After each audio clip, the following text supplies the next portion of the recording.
Ian and Max, Yes. here's another for you. Oh, good. It's a train. Mm-hmm. Oh, that's a proper train. That's the two ends. That's better than one. But not in this case. It's about investment and infrastructure, yes. Well, you know, they're building this enormous boondoggle up north, Ian, and they're... Is that a technical term? Yes, boondoggle. It's economics is called big frickin' waste of money.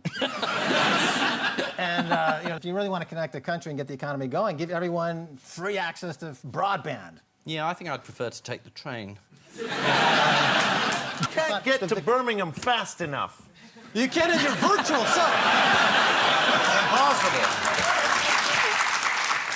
Yeah, so this is the wise investment / catastrophic waste of billions of taxpayers' money that is... Because the Labour Party have decided Yes. now, it was their idea originally to do it, but now that the Tories want to do it, they don't want to do it anymore. And did you hear the actual words of the dire warning from the government about the consequences if Labour do not? And No, I'd like to hear you say it. The precise words were years and years of gridlock, weekend cancellations, hellish journeys and replacement bus services. It's just hard to imagine what that would be like, isn't it? Do you know this week's figure of how much it's going to cost? I think it's 130 zillion. The government's current budget is 50 billion, although one independent study says it's going to cost 80 billion. But you've got Mark Carney now as the Bank of England. He can just print it. Just print 80 billion. Just print it. That's fine. That's what he does. That's what he's there for. Print more money. Doesn't matter if it's 100 billion, 200 billion. Just print. No downside to that? Well, unless you include inflation. As long as you don't mind paying extra for energy and food, it's okay. Just keep printing money. OK, let's have the train. Bail out the bankers. Bail out. Just print money, it's fine. You put the money in the train and take it to Birmingham. Listen, Max, 1 hour, 20 minutes to Birmingham. It's too long. I want like an hour. Too long. I got stuff to do in Birmingham. Very busy man. I got concrete to pour. Yeah. Doesn't pour itself, you know. It doesn't. Doesn't pour itself. I don't care how many billions it costs. That shaves 20 minutes off of me getting to Birmingham and pouring concrete.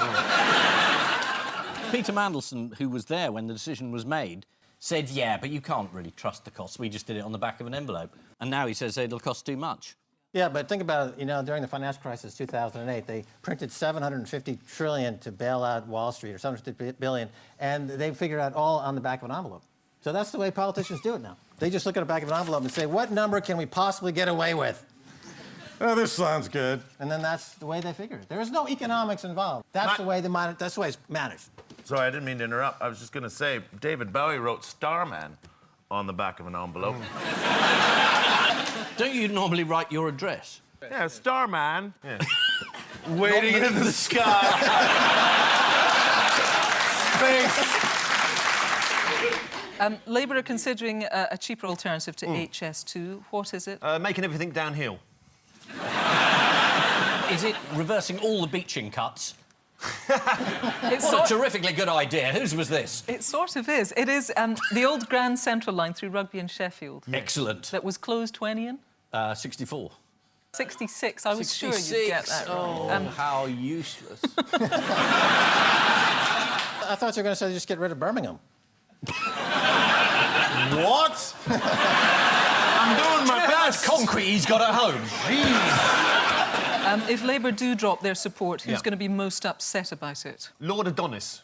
He's been the person behind it all. One of the people behind it.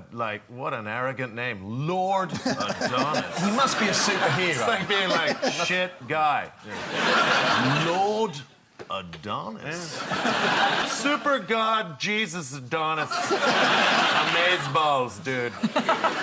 It's too many names, isn't it? Anyway, it's not him.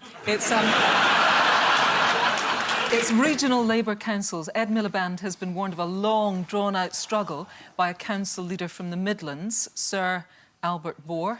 Does he have an identical twin brother? Twin Boar? No.